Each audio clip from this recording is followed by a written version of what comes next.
Hari ni manusia umur 84, jalan tersepak ketul batu besar ni je, jatuh patah, umur baru 86.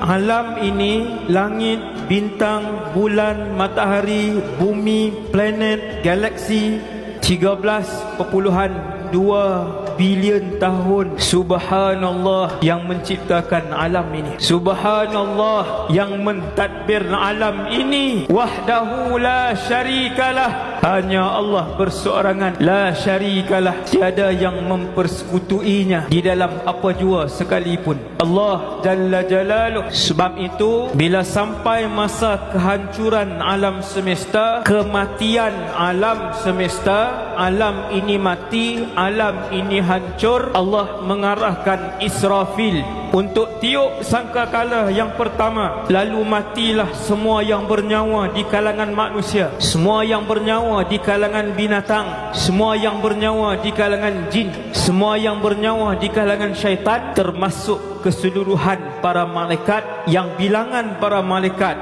lebih banyak daripada bilangan keseluruhan yang ada dalam alam ni. Malaikat, ramainya para malaikat mati juga di hari kiamat.